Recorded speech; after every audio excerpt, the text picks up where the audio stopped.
ปลาเดี๋ยวตัวเดียวคือตัวใหญ่ตัวใหญ่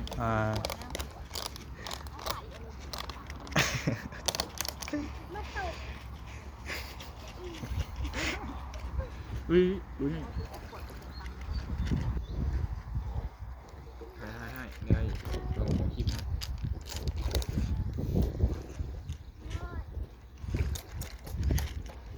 แบบวิ่งเนาะตัวโคตรใหญ่อ่ะ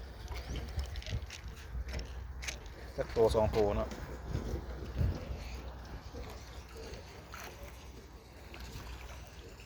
หวานนี้โอ้ตัวใหญ่เลยวะโทรมาว่าโอ้ลูกพี่เลยจังหน่อยสิแก่งไปทางเพิ่นเลย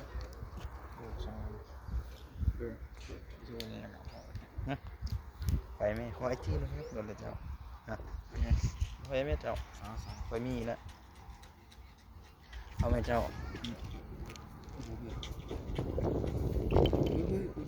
มานี่เดี๋ยวเพื่อให้ว้าว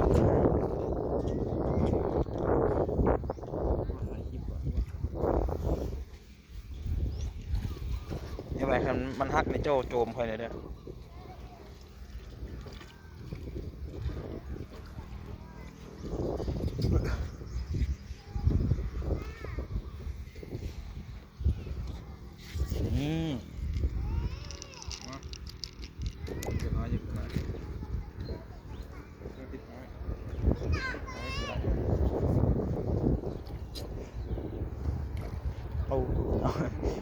มันสามารถคอกันโตคนใหญ่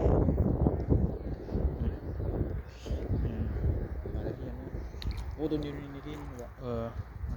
มันจะมีใหญ่กว่านี้อยู่นี่โอ้โหตัวใหญ่โอ้โหเห็นบ่โอ้นี่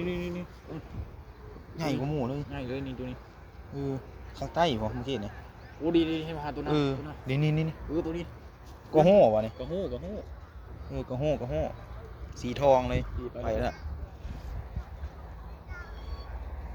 กระโห่ไก่อ่ะต้องไก่อ่ะบุ้ยกระโห่ใหญ่เลยเนาะมันเอาไปกินเลยไปเกลือไปมีเสียนตามมือเดี๋ยวนะเห็นป่ะไปเลยกระโห่สีส้มๆมันบ่ขึ้นมากินเลยมันหมดแต่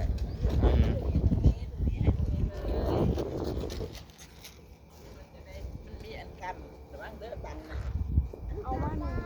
มักเห็นลำไยจริงๆกับไอ้นี่หยอดลงนี่ก็ได้นี่ฟังมะโป้งนี่ฟังเทลงเลยลูก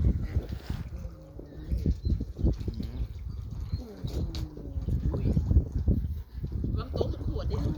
กระโห่เดี๋ยวจะเอาไปไกลๆหน่อยมีปลาตองมั้ง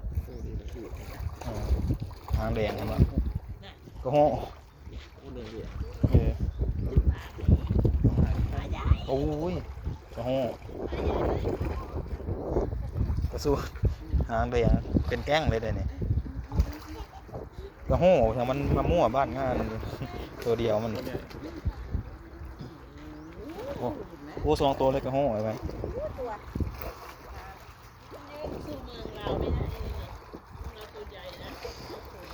มาแล้วกระโห่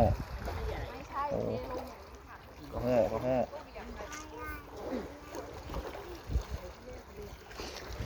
ไว้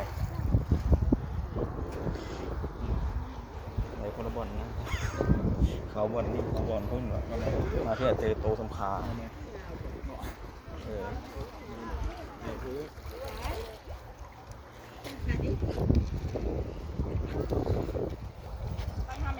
ไปทางนั้นจะให้ไหมเกิดทางนั้นไปดูแม่หักครึ่งคือน้องไหมหักครึ่งชิบหายได้มีโอนแบบทางขึ้นเอ้ยเขาเกิดทางนี้ก็มีเลย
อุ้ยเดี๋ยว ความเที่ยวผมไปเห็น